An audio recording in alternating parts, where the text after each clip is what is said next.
Palantir, PLTR. So Palantir has had an absolutely massive move, and I think it has a ways to go. Now, Palantir, unlike the other stocks that look, really extremely undervalued, right? Palantir, when you first look at it, you're like, oh my gosh, this stock is disgustingly overvalued, right? It's at forward P of 72. Oh my gosh, that's crazy, right?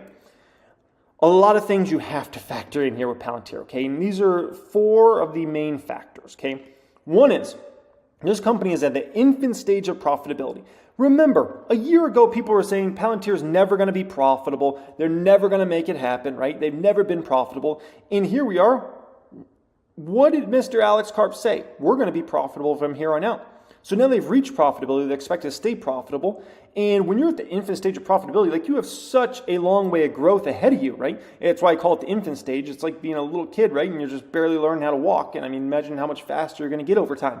Infant stage of profitability. So what we're going to see the EPS go to over the next few years is going to be pretty fun, okay? It's going to make the EPS you're seeing up today look like little teeny numbers, man, just very small numbers. Number 2 thing, this company with billions of dollars of cash on the balance sheet, no debt. They're ready to weather any economic storm that's out there, right? 3, they have superior AI products that no one else has in the market. They are the creme de la creme. When you go down the product rabbit hole, you're going to find that they are the superior player in the markets that they compete in. Okay, there's argument that there's not even a real competitor, Palantir, and I honestly, the more I look at it, I'm like, yeah, there kind of isn't. Okay, the 4th thing is this is a company that's beautiful because they have their massive government business, but they're building their commercial business very successfully, and I think that's going to become much bigger than the government business by the end of this decade. And I mean much bigger. So this is just a kind of perfect situation. Now, those things were more on the fundamental side, but there's something very exciting that's about to happen with Palantir stock, okay? And just another reason why the stock is starting to run. So basically, it looks like Palantir is likely going to get into the S&P 500 either at the end of this year or the beginning of, we can call it the beginning of 2024. Now, why is this a huge deal, okay? And then we'll talk about requirements. The reason this is a huge deal is if you get into the S&P 500, basically, before you get into the S&P 500, there's a huge usually run up in your stock because everybody realizes once you get into the S&P 500, there's a massive amount of index funds that are forced to buy your stock. They don't have an option to buy your stock. They are forced. If you're in the S&P 500, they have to allocate capital. And depending upon how big your market cap is, they have to allocate a certain amount of capital to you, okay? So it's a huge deal getting in the S&P 500, I can tell you that. And the bigger the market capitalization is going into getting into the S&P 500, ultimately, usually the better it is for your stock price overall, okay?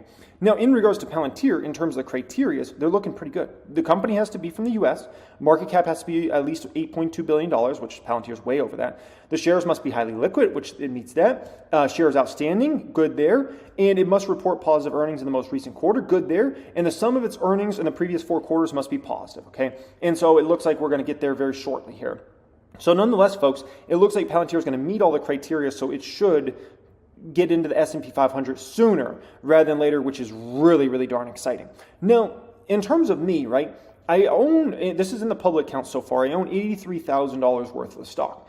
So I'm willing to buy definitely some more. I want to get this to a 6-figure position, but I also own some 2025 calls on this, and I don't usually buy a lot of call options. Usually if I'm doing anything options-wise, I'm doing it to hedge, like some put options to kind of hedge my portfolios, but I'll just be honest, Palantir attracted me from the call option side just for the mere fact that I looked at it from kind of the short-term perspective and the long-term perspective, and I just thought it was very, very undervalued. So I even own some 2025 calls in regards to Palantir overall. Now, Palantir is led by the mad scientist, Alex Karp, who I feel very comfortable leading this company, right?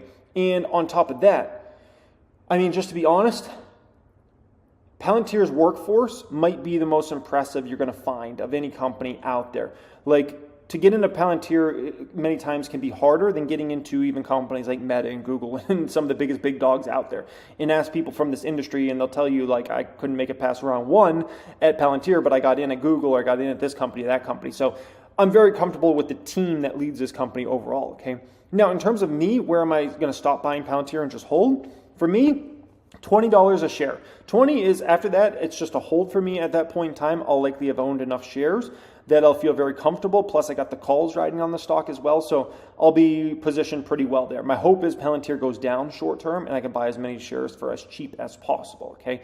So, yeah, absolutely love this one, and I want to build it into a 6-figure position. Hopefully, it becomes a multi 6-figure position over time, okay? Tesla Maesla, a new 2023 high hit today in regards to good old Tesla Maesla stock. This baby continues to run. It is racing between this and Meta on who's going to be the first to $300 this year. It looks like Meta's going to probably get him, but Tesla's giving him a run for the money. It's a close call, okay? Speaking about Meta, new 2023 high in regards to good old Meta here today. Another $10,000 plus upward move for our Meta shares in today's trading session. I mean, just absolute momentum. It just continues into these stocks. And, the interesting thing is, in regards to Meta specifically, right? I feel like the Tesla's earnings over the next few quarters are still kind of a wild card. Meta's in the bag in terms of just skyrocketing net income and EPS over this next several quarters. And so it should be interesting to see how big of a move Meta has or doesn't have in the back half of this year. Because what I believe is going to transpire here in regards to Meta is I believe that we're going to see their net income and EPS skyrocket and far exceed what analysts are expecting out there. Now, I believe some of that's been priced in, at least, right? I mean, the stock's had a pretty epic move. And so the big question that remains to be seen is, if Meta comes in over the next 2-3 quarters, really strong numbers, if they give any guidance, that's really strong as well. What does that mean for Meta stock price? Is that what carries the stock to over 300 or 350? To be honest, over 300, that's like right around the corner. I mean, literally the NASDAQ could go up 1 or 2 more days and Meta would be over 300. So the real question is, does this carry Meta to 350 or 400, right? Or has it all been priced in it now at this point in time? I believe it still has a ways to run this year. And the reason I kind of feel like that in regards to Meta specifically is the stock got so disgustingly undervalued last year. And you look at the forward P right now is in the 20s for the stock. And I believe analyst numbers are exceptionally too low for next year. And so this should be an interesting kind of dynamic to kind of watch how it plays out in regards to good old Meta. But fun times, okay? Amazon just hit a new 2023 high as well. This is a stock I do not want to run because the difference for me between Amazon, Meta, and Tesla is Meta, I'm comfortable with what I have for shares. I don't need to buy more Meta shares. I have over $500,000. I don't need more, right? Tesla, I feel comfortable. I have over $400,000 worth of shares in Tesla. I feel comfortable. Amazon, I want more shares in Amazon. I really wanted to get this position to over $200,000 before it started to run. And here we are now at this point in time in regards to Amazon where it's starting to run. It's hitting a new 2023 high, right?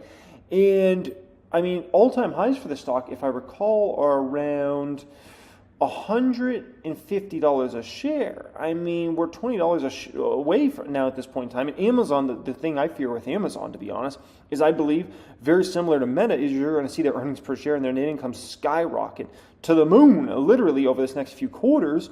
And so that's going to, ultimately probably add some more fuel behind Amazon stock here. So this is one I'm just like, can you go down, please, Amazon? But it just keeps roaring higher and higher, okay?